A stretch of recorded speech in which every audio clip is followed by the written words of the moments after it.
Chapter 8, The Trunchbull. In the interval, Miss Honey left the classroom and headed straight for the headmistress's study. She felt wildly excited. She had just met a small girl who possessed, or so it seemed to her, quite extraordinary qualities of brilliance. There had not been time yet to find out exactly how brilliant the child was, but Miss Honey had learned enough to realize that something had to be done about it as soon as possible. It would be ridiculous to leave a child like that stuck in the bottom form. Normally, Miss Honey was terrified of the headmistress and kept well away from her, but at this moment she felt ready to take on anybody. She knocked on the door of the dreaded private study. "Enter!" boomed the deep and dangerous voice of Miss Trunchbull. Miss Honey went in. Now, most head teachers are chosen because they possess a number of fine qualities. They understand children and they have the children's best interest at heart. They are sympathetic, they are fair, and they are deeply interested in education. Miss Trunchbull possessed none of these qualities, and how she ever got her present job was a mystery. She was above all a most formidable female.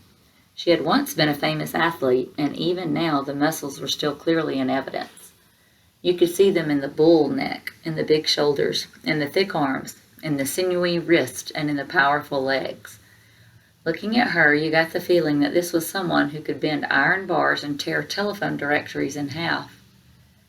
Her face, I'm afraid, was neither a thing of beauty nor a joy forever.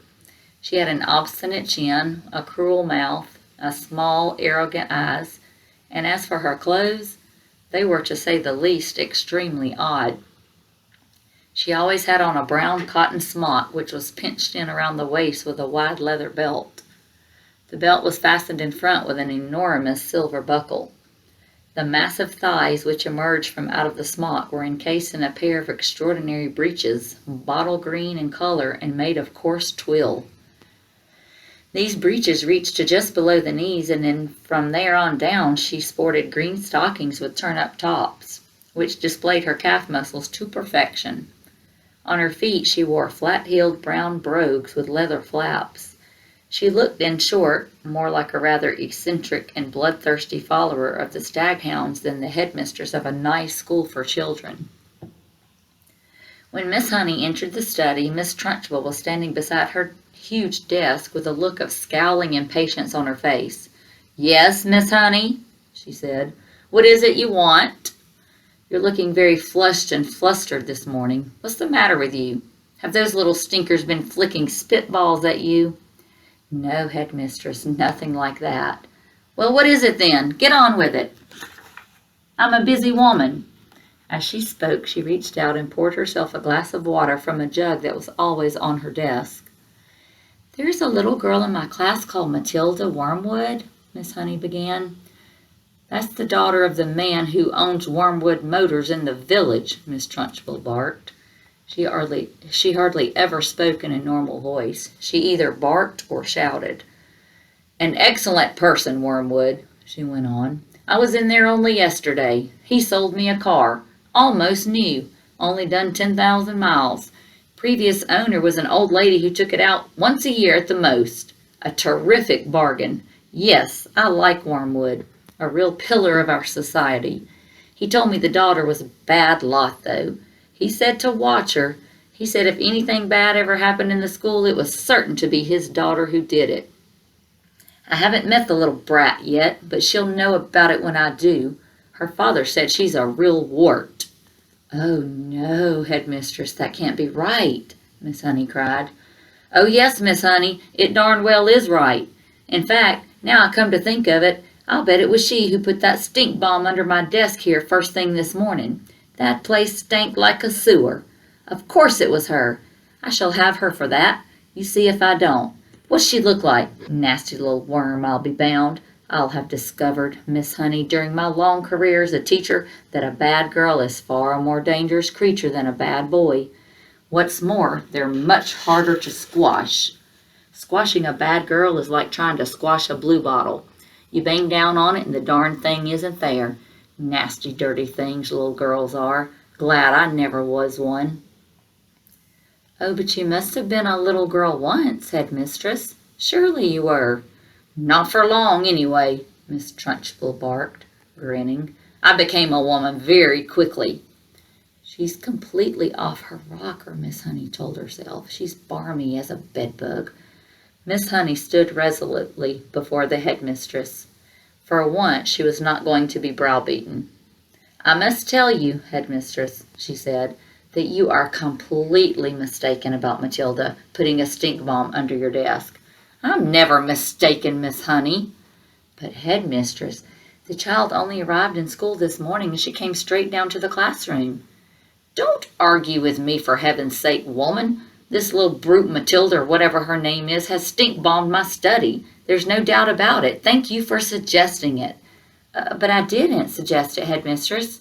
"Of course you did. Now what is it you want, Miss Honey? Why are you wasting my time?" "I came to talk to you about Matilda, headmistress. I have extraordinary things to report about the child." "May I please tell you about what happened in class just now?" "I suppose she set fire to your skirt, or scorched your knickers," Miss Trunchbull snorted. "No, no," Miss Honey cried out. "Matilda is a genius." At the mention of this word, Miss Trunchbull's face turned purple and her whole body seemed to swell up like a bullfrog's. "A genius!" she shouted. "What piffle is this you are talking about, madam? You must be out of your mind. I have her father's word for it that this child is a gangster." "Her father is wrong, headmistress." "Don't be a twerp, Miss Honey. You have met the little beast for only half an hour, and her father has known her whole life." But Miss Honey was determined to have her say, and she now began to describe some of the amazing things Matilda had done with arithmetic. "So she's learnt a few tables by heart, has she?" Miss Trunchbull barked. "My dear woman, that doesn't make her a genius. It makes her a parrot." "But, headmistress, she can read." "So can I," Miss Trunchbull snapped. "It is my opinion," Miss Honey said, "that Matilda should be taken out of my form and placed immediately in the top form with the 11-year-olds. "Ha!" snorted Miss Trunchbull. "So you want to get rid of her, do you? You can't handle her. So now you want to upload her onto the wretched Miss Plimsoll in the top, where she will cause even more chaos." "Oh, no, no," cried Miss Honey. "That is not my reason at all." "Oh, yes, it is," shouted Miss Trunchbull. "I can see right through your little plot, madam, and my answer is no. Matilda stays where she is, and it is up to you to see she behaves herself." "But, headmistress, please." "Not another word," shouted Miss Trunchbull. "And in any case, I have a rule in this school that all children remain in their own age groups, regardless of ability. Great Scott, I'm not having a little 5-year-old brigand sitting with the senior girls and boys in the top form. Who ever heard of such a thing?" Miss Honey stood there helpless before this great red-necked giant.